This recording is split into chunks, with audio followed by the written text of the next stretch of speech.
the court asked the juvenile prosecutor to answer to why they wouldn't give us this evidence. And they said they would not be giving the evidence. They refused. Yes. People think that the law means that if there's exculpatory information, if it's a juvenile, too bad, so sad for your client. This has been going on for over a year. You're basically telling the court, it doesn't matter what you tell us, we're not giving you. Oh, yeah, we'll see about that.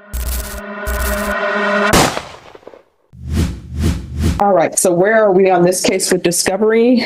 Your Honor, there is quite a lot of discovery on this one. We're not prepared to sign a discovery acknowledgement today because there is media that's too large to be shared through the portal, and we need to provide an external USB. All right, Ms. Ferguson, if you can recall this back in December for discovery. All right, December 3rd.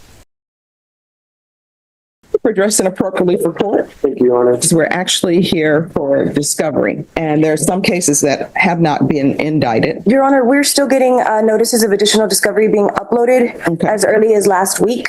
Okay. So there are still things being uploaded to the portal. I would not say that we are done with the discovery exchange quite yet. This is going to be everybody's final discovery date. A co-defendant is in juvenile still? My understanding is that's young. So I know there's some sort of issues or complications in getting discovery for that February 10th. It's supposed to be final discovery. So where are we on discovery? Judge, we've actually filed a discovery motion because the co-defendant of sorts was juvenile. The case has already been adjudicated. So we wanted to, and those records are not readily available to me. So we're requesting information from his file. What are your questions? Well, actually, I'd like to see all of it, Judge, because I don't know what I'm missing until I see it, right? What if he gave a confession? What if he gave a statement? I know we're not getting into the facts, but he's the main actor in this deal, and he's pled to the ag robbers. Well, state if you could see whether or not there was a statement made by him. I don't know if it should be recorded if it's a juvenile. Well, Judge, just I know this. I mean, I think Mr. Martinez is correct if it was given later, because at the time of the investigation, he did not speak with police. I know that's part of the facts, but I mean, he did speak with the police. So we know that there's no statement there. But I can look into one. Definitely getting the plea paperwork and the stips and everything. I don't know how to do it over there. So we're going to bring it back on March 6th. There's something about juvenile documents transfer requested. Yes, where are we? Well, it seems to me that we were assuming that because he was a co-defendant and because they were prosecuting him more rapidly because the juvenile system works differently, that they could just transfer their crime scene videos, all the things that they had, just transfer them over to us, and they give it to me, and it's all good. But that juvenile had so many aggravated cases that they actually pled him on some other ones, and didn't really pursue the ones that my client's co-defendant on. So they don't really have much to give us. Okay. So I think what has to happen is maybe the state has to send an email to the detective. Can you please send us everything you've got on those particular robberies that are in this court? And that's something I probably need to give a trade about exactly which ones. I mean, I'm doing both. I think both of us are doing the call from memory today. But I mean, if you don't mind, Judge, if we could go off the docket and we could actually get together and discuss that until the next setting. All right. I can bring you back on May 5th. May 5th is good, Judge. All right. So May 5th for discovery. All right. So do you have all the discovery? We don't, Judge. That's the reason we've been getting rescheduled, because the juvenile had so many cases. The juvenile, they actually resolved his matters. And who is the juvenile? Is that the co-defendant or? The co-defendant, yes, sir. Judge, so regarding the juvenile co-defendant, we reached out to the juvenile division of our office. They represented to us that because the juvenile also had a large amount of cases, that they worked out cases that were actually charged in the case at the time when they reached the plea deal. The cases that are involving this defendant were not actually formally charged, and they never received any evidence for them, and they were resolved with the plea deal. And so there's no additional evidence at the juvenile pending. Well, Judge, that doesn't mean they don't exist. In fact, the state suggesting that the investigating officers just gave up working on the files and never submitted them. They'll tell us that, that's fine, but I still want that evidence. This juvenile was charged with over 10 aggravated robberies, maybe as many as 15 or 20, right? He's a serial aggravated robber. My client was only charged in one day. And we believe we may be able to raise a duress defense and other things like that. So the big picture of what happened with that juvenile and what he was up to and what he did would be very enlightening for the jury. And it could be even exculpatory in terms of me being able to prepare my duress defense. All right, so who's the prosecutor who handled that case? And is that the person you're reaching out to, that prosecutor? We reached out to the investigator and the prosecutor, I think. Then this is what I suggest we do. If that prosecutor is over in juvenile, still in juvenile, then of course they can't be here. They can appear by Zoom. To the prosecutors in juvenile, with regards to the cases that were taken in consideration, are there any police reports or DVDs or any type of body cameras or discs related to just those specific cases? Your Honor, based on the family code, any juvenile matters, any prosecutor records, because Mr. Martinez does not represent the juvenile himself, he needs to go to the juvenile court and he needs to make his argument to the judge to have us release anything to him. So what you're saying is, according to the family code, he's not entitled to a police report?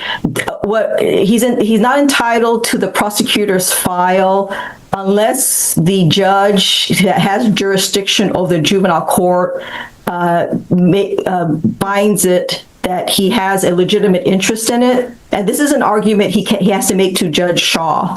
And at that point, we can release whatever we have. All right, so your argument is he's not entitled to the police reports that were filed, and he's not entitled to any body camera that are associated with the case that was taken in consideration. Correct. Because it is a juvenile case. I don't think the onus is on me to go plead for it. I think I guess the better question is the state going to oppose my request if I make it? We don't have them. Oh, they're not going to oppose it. They're not going to say anything. He wants to know if you're going to oppose his request when he makes it. That one's 21 pages. It's not necessarily whether we're going to oppose it, but that the judge has to find legitimate reason. No, I understand that, but are you going to stand before the judge and say, Your Honor, we don't think there's a legitimate reason for this? That's what he wants to know. Because I think we all know. I'm sorry to interrupt you. No. I think we all know if the state's attorney were to stand before a judge and say, we are opposed to this, the judge is going to take that into consideration. So he wants to know, if he goes and he requests it, are you all going to say, we're opposed to his receiving the information? I mean, if you are, that's fine, but he wants to know it beforehand. I understand that, and until I know what his legitimate reason, I understand what he's saying here, but what's written in the motion will determine what we say to the judge. So they're going to oppose it. So it sounds like that. So this is what, I mean, you can go there, you can do that, or either, you know what you can do? You can subpoena all of those police officers, and if you want to have a hearing and subpoena all those officers and force them to bring in the police reports they made, the body cams that they have, then the court will make a ruling. Well, and I see the logic of your suggestion, Judge. The problem is, if I don't see the file, how do I know that I have all the officers? Mm-hmm. Well, this is what we can do, and I've done it before. Do you know of any of the officers who were involved in that case? Oh, of course, I have my discovery from the. All right, so this is what we can do. We can set it for a hearing in this court because they've told you they're going to oppose it, right? So I think once they speak to their supervisors, whoever they speak to, they're going to oppose it. So just subpoena whatever specific officer you want to subpoena, bring them here into court, and you can go over there and complete file with them and tell them you want body cams, you want this, whatever you want, and then I'll make a ruling on whether or not it's admissible. I'm trying to cut through all of the red tape because otherwise what's going to end up happening, you already know. You're going to go over to juvenile. You're going to go before Judge Shaw. The state is going to object to your receiving this information, and you're going to have to make whatever arguments you want to make over there. But just let me know what date you want to have that set for. Okay, Judge. Spend all day speaking to whatever witnesses you want to subpoena, and we can go through the police report line by line and make sure that you have the information you need in order to go forward on a jury trial if your client so chooses. So have you received all the discovery? There still hasn't been a resolution, and I think the state's position, not necessarily this prosecutor, but the juvenile prosecutor, they're just not going to do this. So. All right, so I thought we were supposed to have a hearing with them. We did. Well, I know they were by Zoom saying they're not going to give it, but I said subpoena it. We did. And I don't think their position hasn't changed. They're basically telling the court, doesn't matter what you tell us, we're not giving you. Oh, yeah, we'll see about that. Yeah. But we're trying to get around that problem by seeing if we can resolve some of the cases, and we've been exchanging information and trying to get there. All right, so I would suggest follow subpoena and subpoena the documents, and they'll have to file a motion to quash, and we'll have a hearing, and they'll have to rehear. I can't make an informed decision without having those documents either. And I mean, I've tried to facilitate between this subsection of the office and that subsection of the office, and even in other cases, they just won't provide me with the discovery. It seems like, and I'm fine with that, us having that meeting, but juvenile records is a matter of law, it's not open records. I can't subpoena things that. No, I understand what you're saying. They'll have to file a motion to quash. I mean, you can file a subpoena on whatever you want to subpoena, and you can let them know that they're not allowed to appear by Zoom, so they'll have to be in court. We can get conversations started. Legally, they'll have to file a motion to quash, and they'll have to come in and have it heard. But I will do it, this court asked me to do it. Because who knows? They'll show up, and maybe they can tell you all things as opposed to giving you documents. So we're going to come back on August 21st for motions. So where are we? I know you were in jury trial. This is the case where the juvenile motions and everything. But Judge, what I did was I contacted David Noonan, the chief of the felony prosecutors. He gave me a template of a motion to file. Apparently there's a procedure in the juvenile court to get the judge in the juvenile court to approve the release. Yes. Which, if the juvenile prosecutor told us that 2 months ago, would have already been done. Because I knew there was a way to do it. So I was just, drafted the motion. okay. The only thing that I'm missing is the case number in the juvenile court, because apparently you can't even get that information, but I'll try. And so my goal is to get the coordinator in the juvenile court to set me on the docket on my motion.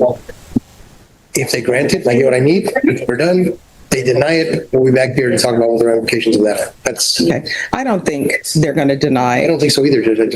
We just haven't done the process. All right. Ms. Ferguson, set this late September. All right. That will be final discovery. And I'm sure that that judge will approve for him to have those records. And they'll probably do it with a protective order attached to it. So what's happening with this case? We went to the second hearing. Judge Shaw has finally agreed to let us physically inspect both the court's file and the state's file, and then come back with more specificity if I want something duplicated.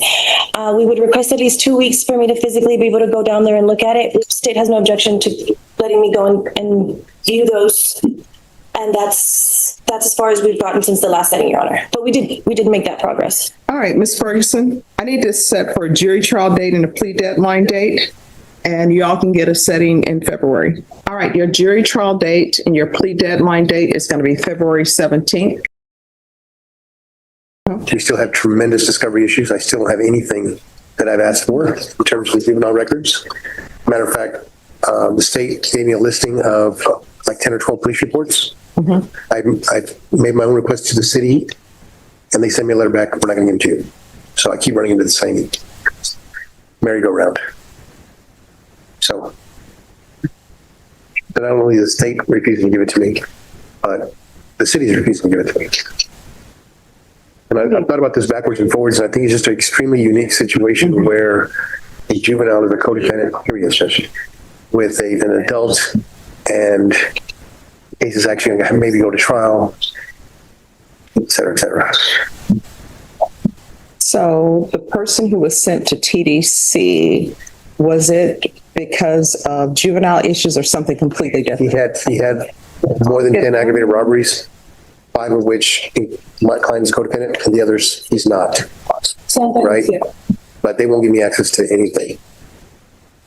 There is a motion you can file to get those. We've already had. I'm gonna pull into my memory bank. No, there's something else, because I just remember I had something similar to this when I was a defense attorney. So I'm just gonna pull it from my memory bank and I'll let both sides know. And then whatever you all want to do, you can do. All right, Ms. Ferguson, on this case, did they do the bench warrant today? I haven't done it yet because I just got that information like within the last 10 days. All right, Norma, how long does it take when a bench warrant is signed? Maybe 10 working days, just bring the defendant up. All right, so let's recall this in 20 days, and I'll sign that. And I'll try to follow up. I did file a motion for the bench warrant, so I need to go find the order so I can get you to sign it. And I can tell you, Judge, I also have a motion to dismiss on file the trial grounds. This case is from 2020. It's March 9th. All right. It's going on 2 years. All right, State, Yes, sir. on this case, this is going to be called for March 9th. See about the bench warrant. And then we can hear their issue where they're requesting a dismissal for want of a speedy trial. And that has nothing to do with this court. I'm assuming it has something to do when it was filed. It's been indicted for more than a year, Judge, I'm sure. Okay. So we actually had a hearing in front of the juvenile judge, and he denied us as well. Every base we can cover to try to get these records. You know what? So here's my question for the juvenile people. If you have information that somebody is not guilty of an offense, you're telling me I'm not going to turn over any records because... Well, it gets more complicated than that, Judge. All right. We'll be back on March 9th, and the court will hear motions on that day, and we'll see where we are on the bench warrant. The judge, the court will recall, and I'll also bring up one of the reasons for today's setting was to bring the defendant, who was a juvenile, who's now in TDC, to court because we want him to testify in our case. Mm-hmm. We can't even accomplish that because nobody has his birth date. I don't have access to his birth date. Mm-hmm. The state, and I'm assuming Norma was never able to. All right, and the court will note for the record that defense counsel did file applications for a bench warrant. All right, you may proceed. And so, Judge, this case happened in June of 2024. The defendant in this case has demanded his right to a speedy trial when we filed our notice of appearance back on June the 11th of 2024. The cases got indicted on August the 8th of 24. So he's been under indictment well over a year and a half. In terms of the harm issue, Judge, I'm just going to go through what I've recited in my motion. A critical witness, Joshua Garcia, who was a juvenile at the time, a co-defendant, was charged in juvenile court.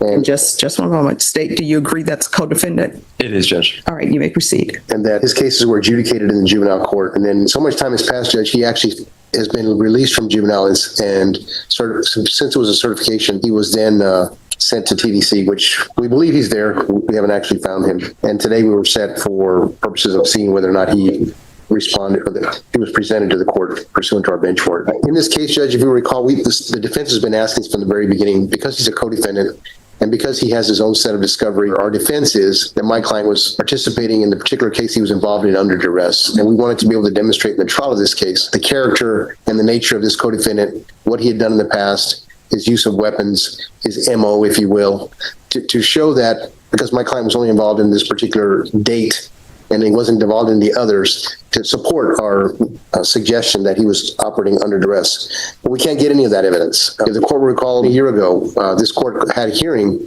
where the court asked the juvenile prosecutors to appear and to answer to why they wouldn't give us this evidence. And they, in fact, appeared on Zoom. And this court had the opportunity to question them and find out.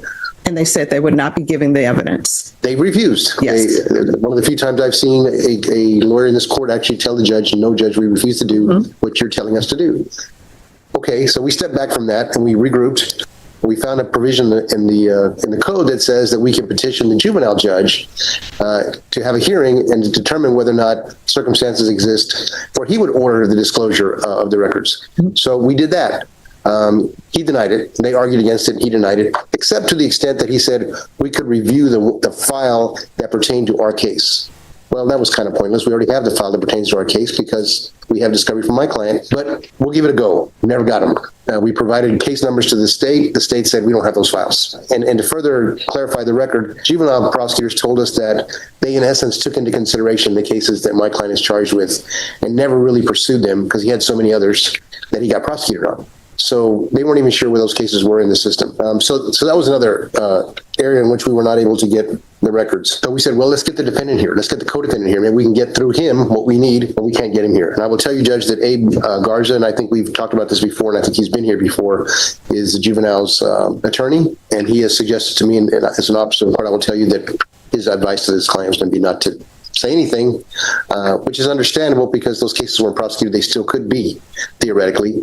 And he could expose himself to all kinds of problems, not only with those cases, but with perjury and everything else. So even if we were able to get him here, I don't believe we would have been very fruitful. And the court will note for the record that in regards to discovery, the request by the defense for discovery has been well over a year. The juvenile prosecutors did zoom in and they informed the court that they would not comply with discovery. And so, State, here's my question. With regards to juvenile, if it is information that is exculpatory, basically what I'm being told is you don't get it because it's a juvenile.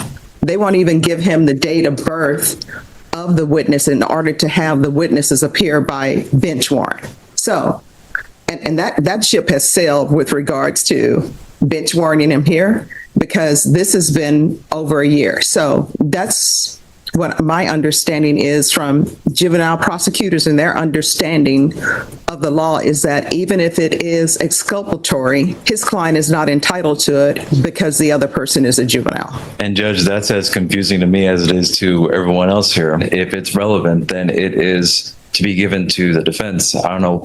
My knowledge of juvenile law is rudimentary at best. My argument would be that any discovery that would come from the co-defendant would also be, all this stems from the same incident. So all of the discovery, be it for the co-defendant or for the defendant standing here, would be exactly the same because it all stems from the same incident. But I mean, do we really know that? Because he hasn't been given access to it, and defense is entitled to exculpatory evidence. And I will say that the prosecutors in this court, you all are not the prosecutors who denied this defense the discovery that they needed. However, you all are all working for the district attorney's office. So everybody's responsible for discovery. The distinction in this case is that there's a legal reason why it's not being provided. I believe under the family code, it's protected because the co-defendant was a juvenile at the time. And so we've certainly exhausted our resources. I understand that the state is a state and we are working together. However, the divisions are walled off from each other, so we